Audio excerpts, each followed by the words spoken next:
আসসালামু আলাইকুম deer lovely viewers, আশা করছি আপনারা ভালো আছেন। আজকে শেয়ার করছি মজাদার ডিম পিঠা রেসিপি। আর এই ডিম পিঠাটি আমি তৈরি করব একটি মাত্র ডিম দিয়ে।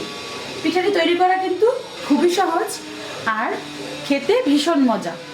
তাছাড়া বিকেলে হালকা নাস্তায় বা চায়ের সাথে আপনারা খেতে পারেন। চাইলে ঝটপট অতিথি আপ্যায়ন করতে পারেন, অথবা যদি চান বাচ্চাদের টিফিনেও দিতে পারেন। সবাই কিন্তু খুবই পছন্দ করবে। তাহলে দর্শক চলুন মূল রেসিপিটি দেখে নেওয়া যাক।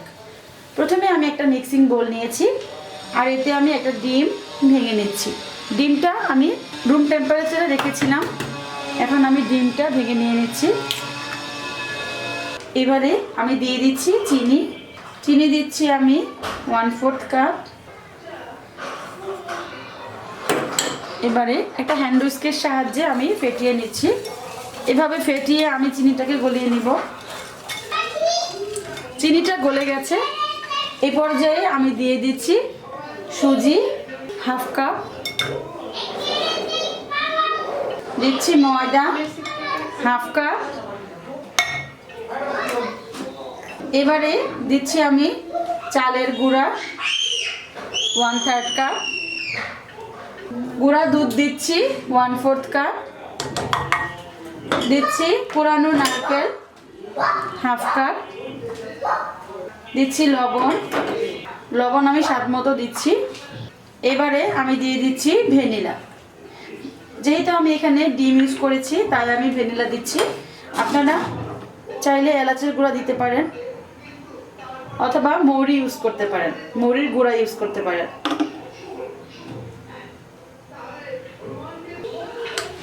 এবারে আমি মিশিয়ে নিচ্ছি। মেখে নেওয়া হয়ে গেছে।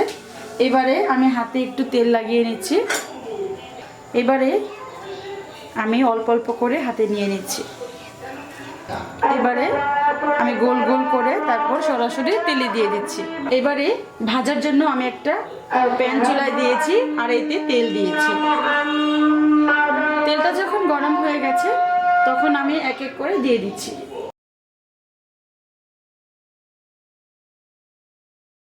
এইভাবে যতগুলো জায়গা নেয় আমি দিয়ে দিচ্ছি আর দিয়ে আমি ব্রাউন করে ভেজে নিচ্ছি।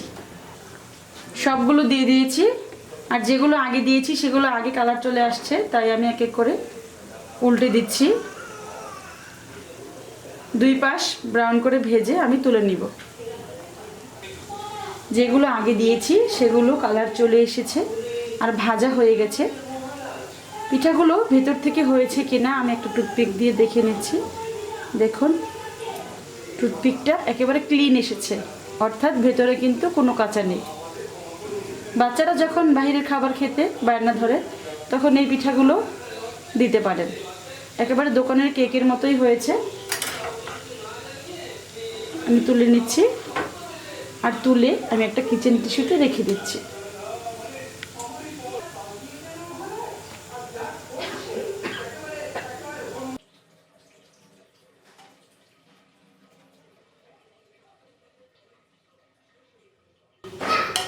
দর্শক ডিম পিঠাটি তৈরি হয়ে গেছে। দেখুন কত সহজে তৈরি করে নিলাম আর খুব একটা সময় কিন্তু লাগেনি। পিঠাগুলো খেতে কিন্তু দারুণ হয়েছে আর দেখুন ভেতরও খুব সুন্দর হয়েছে, কোথাও কিন্তু কোনো কাঁচা নেই। দর্শক আমার আজকের ভিডিও দেখে আপনি বাসায় এই ডিম পিঠা তৈরি করে খাবেন। আর যদি আমার আজকের ভিডিও ভালো লেগে থাকে তাহলে লাইক করবেন, কমেন্ট করবেন আর আপনার বন্ধুদের সাথে ভিডিওটি শেয়ার করবেন। আজকের মতো আমি এখানে বিদায় নিচ্ছি, তবে আবারও দেখা হবে নতুন কোনো রেসিপি নিয়ে। সেই পর্যন্ত আপনাদের সবার সুস্থতা কামনা করছি।